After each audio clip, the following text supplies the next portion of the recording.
Ué, o que é Deus? Pô, cara, eu fiz uma indagação no Twitter outro dia, nem vi se foi cancelado, né? Não sei. Mas eu tava lá colocando, será Deus o programador do metaverso que chamamos de universo? Tem uma viajada boa. Passa a maconha aí, mano. Tô brincando, não fumo. Essa foi monarquíssima. Mas a hora que o Thiago tava falando disso, do Ray Dalio, né, do livro dele, o livro do Ray Dalio não é um livro que eu gosto. Porque é quase um código legal, tem 340 itens lá, né? Eu prefiro poucas e boas regras. Mas tem um ponto muito interessante do Ray Dalio. Ele quer ajudar a humanidade a escrever um livro para isso, né? Porque assim como você falou que o ser humano tem certas peculiaridades, nós somos a única espécie, até onde eu sei, que consegue acumular toneladas de conhecimento de maneira externa, que são os livros. E aí quando você pega um livro antigo, você está lendo algo que foi escrito há muito tempo e chegou até nossos dias passando por uma série de intempéries, então chegou por um motivo. E aí você falou que o pessoal hoje, a sociedade está doente, né? Só quer saber do novo, tecnologia. Ninguém lê o velho. E aí os caras pensam que tem uma ideia nova, sendo que teve um egípcio, um grego, tentou a mesma coisa e acabou em morte. Ou um francês, na Revolução Francesa. E aí o Schopenhauer tem uma frase muito interessante. Ele diz o seguinte, é um filósofo alemão: a cada 30 anos desponta no mundo uma nova geração. Pessoas que não sabem nada e agora devoram os resultados do saber humano acumulado durante milênios, de modo sumário e apressado. Depois querem ser mais espertos do que o passado. O cara não conhece uma vírgula do passado e acha que teve a ideia mirabolante para fazer uma nova sociedade, né? Um novo homem. Não teve, pô. Sua ideia deve estar errada, muito provavelmente. Porque alguém já tentou isso lá atrás. Sim. Então, além dessa frase do Schopenhauer, tem outro cara que tem um princípio de vida que corrobora muito bem com essa questão do teste do tempo na hora de escolher tudo, na verdade. Que era um monarca espanhol chamado Afonso X. Ele tinha uma frase que ele falava... O que é espanhol? Monarca. Porque é um monarca espanhol. Ele falava a seguinte frase: queime lenha velha, porque tem menos água, né? Leia livros antigos, beba vinho envelhecido e mantenha velhos amigos. Porque tudo que passou no teste do tempo é superior àquilo que não passou. Já foi testado no ambiente mais complexo que existe, que é o mundo, né? A realidade. Exatamente. Essa loucura toda. É verdade. Eu gosto de pegar conselhos de pessoas mais experientes. A gente também gosta de conversar com os coroa. Sempre dá uns papos melhor. É melhor. O que tu pensa sobre Deus, cara? Deus é... Eu acredito em Deus, não tenho formação religiosa, né? Eu nem tô mais na onda de acreditar, eu sinto. Então, eu vivo, eu respiro, eu transpiro, eu converso. Mas o Mário Sérgio Cortella tem uma frase muito, muito bacana, assim, ó. Quando você fala com Deus é teologia, quando ele responde é psiquiatria. Mas eu converso com Deus todos os dias e acredito, sigo, me inspiro. Eu vim de Santos, cara, e uma vez eu tava correndo, porque foi assim, eu sempre acreditei em Deus, meu pai morreu, eu parei de acreditar em Deus. Fiquei de mal de Deus, assim, 2 anos, porra, porque... Injustiça. Injustiça. Minha mãe, quando meu pai morreu, Deus quis levar ele nessa hora. Não, mãe, não foi Deus, foi meu pai, tá? Bebia, fumava, hipertenso, diabético, um monte de coisa. Mas hoje eu tava correndo na praia, 5 da manhã, assim, e aí casou um monte de coisa, assim, a luz, o som do mar, a água gelada, o universo. Aí eu falei, porra, eu acredito nessa parada aqui. Tem alguma inteligência que o meu campo cognitivo não é capaz de entender, ela é superior e eu faço parte dela, e é Deus. Pra mim, Deus é isso, é energia. Eu gosto muito dessa análise tua, cara. Pra mim, eu penso meio que da mesma forma, entendeu? A questão de Deus não é uma questão de... existe alguém que sabe a forma com que eu devo ser na vida. Tipo, regras pra eu me agir. Claro que existem ensinamentos religiosos e tal que são interessantes. Mas o Deus, pra mim, é muito mais uma questão filosófica de entender ou de acreditar que o que a gente vive hoje não é um fim. É um meio da coisa, entendeu? E eu acho que pra mim, pelo menos, ter essa crença que eu vivo um meio agora é muito importante. Isso não significa achar que, foda-se, eu tenho uma vida e tenho outra e foda-se. Não dá importância pra essa vida, entendeu? Significa que é acreditar que a realidade é muito mais que algo finito, momentâneo, de 100 anos no máximo. Eu me recuso e eu não gosto de acreditar que tudo que há para nós, para nossa consciência, é o que existe, que a gente sabe que é. Entendeu? Mas você tem uma concepção reencarnacionista. Não necessariamente. Eu não sei se a gente reencarna. Eu só acredito muito fortemente que a nossa consciência ela tem um propósito maior do que só ajudar a construir esta realidade, entendeu?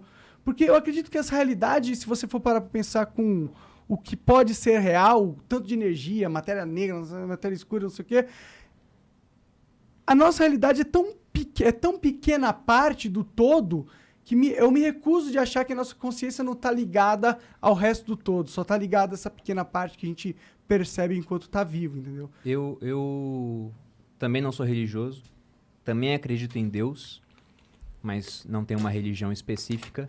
Mas pensando em termos, talvez lógicos, né? Embora a gente vá dar uma viajada boa aqui, eu tendo a acreditar que a gente deva voltar de alguma forma. Porque pensa, né? Tem muita gente que tem concepções, você vive uma vida, viveu bem paraíso, viveu mal inferno, e é basicamente isso. Isso é quase condenar uma criança que se comportou mal no recreio à prisão perpétua. Sim, é exatamente isso. Em termos temporais. Sim.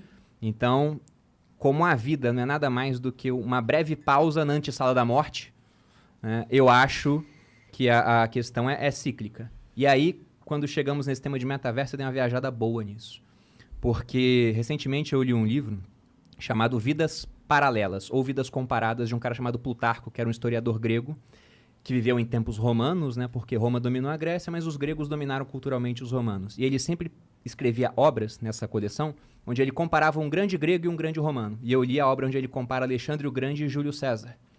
E hoje eu sou agnóstico, mas eu fui espírita durante muito tempo, a minha família é espírita. Tenho seguidores, né, também, cada um de uma religião. E quando eu comecei a ler, teve um seguidor que falou, sabia que alguns espíritas kardecistas falam que tanto Alexandre quanto Júlio César quanto Napoleão eram a mesma pessoa?